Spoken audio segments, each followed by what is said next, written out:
അസ്സലാമു അലൈക്കും. എല്ലാ മാന്യ പ്രേക്ഷകർക്കും മുസ്ലിം വിശ്വാസം എന്ന ഈ ചാനലിലേക്ക് സ്വാഗതം. ഈ ചാനലിനെ കുറിച്ച് ഇതുവരെയും അറിയാത്തവർക്കായി കുറച്ച് കാര്യങ്ങൾ പറയാം.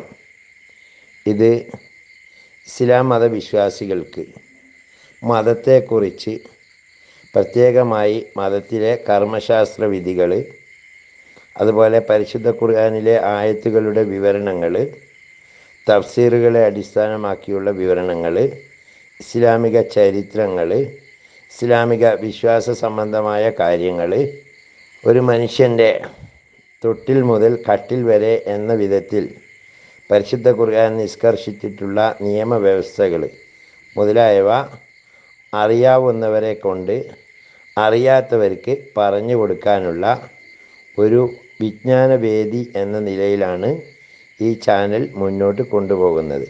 നിരവധിയായ ഉസ്താദുമാർ ഇതിനു വേണ്ടി കണ്ടൻറ്റുകൾ നൽകി വരുന്നു.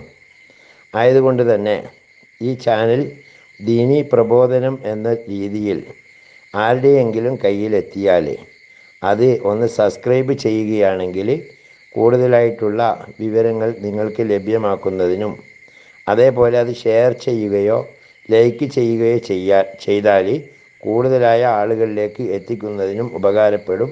അള്ളാഹു തൗഫീക്ക് നൽകട്ടെ. ഇനി നമുക്ക് വീഡിയോയിലേക്ക്.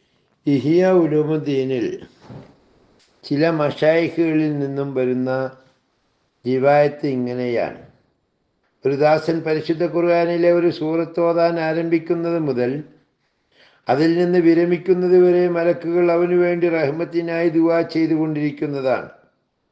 മറ്റൊരാൾ ഒരു സൂറത്ത് ഓതാൻ ആരംഭിക്കുന്നത് മുതൽ അവസാനിക്കുന്നത് വരെ മലക്കുകൾ അവൻ്റെ മേൽ ലഅനത്ത് ചെയ്തുകൊണ്ടിരിക്കുന്നതാണ്. ചില ഉലമാക്കളിൽ നിന്നും ഇപ്രകാരം നിവേദനം ചെയ്യപ്പെടുന്നു: ഒരു മനുഷ്യൻ ഖുർആൻ ഓതുകയും അവൻ അവനെ തന്നെ ശപിക്കുകയും ചെയ്തുകൊണ്ടിരിക്കുന്നു, എന്നാൽ അവനത് അറിയുന്നില്ല. ഖുർആനിൽ അവൻ ഓതുന്നു: ലഅനത്തുല്ലാഹി അലൽ ളാലിമീൻ, നിശ്ചയം അല്ലാഹുവിൻ്റെ ശാപം അക്രമികളുടെ മേലുണ്ടാവട്ടെ. അവൻ സ്വയം അക്രമിയാവുന്നത് കാരണമായി ഈ താക്കീതിൽ അവനും ഉൾപ്പെടുന്നതാണ്. ഇതേ രീതിയിൽ അവൻ ഓതുന്നു: ലഅനത്തുല്ലാഹി അലൽ കാദിബീൻ, അള്ളാഹുവിൻ്റെ ശാപം നുണയന്മാരുടെ മേലുണ്ടാവട്ടെ. എന്നാൽ അവൻ നുണയനായത് കാരണമായി സ്വയം ഈ ശാപത്തിന് അർഹനായിത്തീരുന്നു.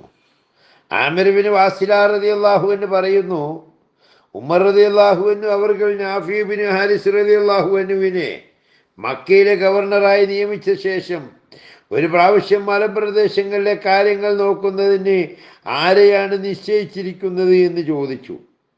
അദ്ദേഹം പറഞ്ഞു: ഇബ്നു അബ്സെ. ഉമർ റളിയല്ലാഹു അൻഹു ചോദിച്ചു: ഇബ്നു അബ്സ ആരാണ്? അദ്ദേഹം പറഞ്ഞു: അയാൾ ഞങ്ങളുടെ അടിമയാണ്. ഉമർ റളിയല്ലാഹു അൻഹു അടിമയെ അമീറാക്കിയത് എന്തുകൊണ്ടാണ്? അതിന് മറുപടിയായി അദ്ദേഹം ഖുർആൻ പഠിച്ച ആളാണ് എന്ന് പറഞ്ഞു. ഉമർ റളിയല്ലാഹു അൻഹു അവർകൾ ഈ ഹദീസ് ഉദ്ധരിച്ചിട്ടുണ്ട്. റസൂലുള്ളാഹി സ്വല്ലല്ലാഹു അലൈഹി വസല്ലം അരുളിയിരിക്കുന്നു: അല്ലാഹു തആല പരിശുദ്ധ ഖുർആൻ മുഖേന അനേകം ആളുകളെ ഉന്നത നിലയിലാക്കുകയും അനേകം ആളുകളെ താഴ്ന്ന നിലയിലാക്കുകയും ചെയ്തിട്ടുണ്ട്. റസൂൽ സല്ലല്ലാഹു അലൈഹി വസല്ലമ തങ്ങൾ അരുളിയിരിക്കുന്നതായി ഉമർ റളിയല്ലാഹു അൻഹു അവർകളിൽ നിന്ന് നിവേദനം ചെയ്യപ്പെടുന്ന മറ്റൊരു ഹദീസ് ഇങ്ങനെ: അല്ലാഹു തആല ഈ ഗ്രന്ഥം അഥവാ പരിശുദ്ധ ഖുർആൻ മുഖേന അനേകം ആളുകളെ ഉന്നത നിലയിലാക്കുകയും അനേകം ആളുകളെ താഴ്ന്ന നിലയിലാക്കുകയും ചെയ്തിരിക്കുന്നു. അതായത് അതിൽ വിശ്വസിക്കുകയും അതനുസരിച്ച് പ്രവർത്തിക്കുകയും ചെയ്യുന്നവർക്ക് അല്ലാഹു തആല ദുനിയാവിലും ആഖിറത്തിലും ഉന്നതിയും അന്തസ്സും നൽകുന്നതും അതിൽ വിശ്വസിക്കാതെയും അതനുസരിച്ച് അമൽ ചെയ്യാതെയും ഇരിക്കുന്നവരെ അല്ലാഹു തആല നിന്ദ്യരാക്കുന്നതുമാണ്. പരിശുദ്ധ ഖുർആനിലെ ആയത്തുകളിലൂടെയും ഈ ആശയം സ്ഥിരപ്പെട്ടിട്ടുണ്ട്. അല്ലാഹു പറയുന്നു: യുദില്ലു ബിഹി കസീറൻ വയഹ്ദി ബിഹി കസീറ.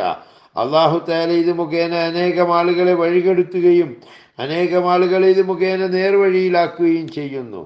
നുനസ്സിലു മിനൽ ഖുർആനി മാ ഹുവ ശിഫാഉ വറഹ്മത്തുൽ ലിൽ മുഅ്മിനീൻ വലാ യസീദു ളാലിമീന ഇല്ലാ ഖസാറ. ഖുർആനിൽ നിന്നും മുഅ്മിനീങ്ങൾക്ക് അനുഗ്രഹവും അവരുടെ രോഗങ്ങൾക്ക് ശമനം നൽകുന്നതുമായ കാര്യങ്ങളെ നാം ഇറക്കിയിരിക്കുന്നു. അക്രമികൾക്ക് നഷ്ടത്തെയല്ലാതെ അത് അധികരിപ്പിക്കുകയില്ല. റസൂലുള്ളാഹി സ്വല്ലല്ലാഹു അലൈഹി വസല്ലം പറയുന്നു: ഈ ഉമ്മത്തികളിൽ മുനാഫിക്കുകളായ അനേകം കാരികൾ അഥവാ ഖുർആൻ ഓതുന്നവരുണ്ടാകും.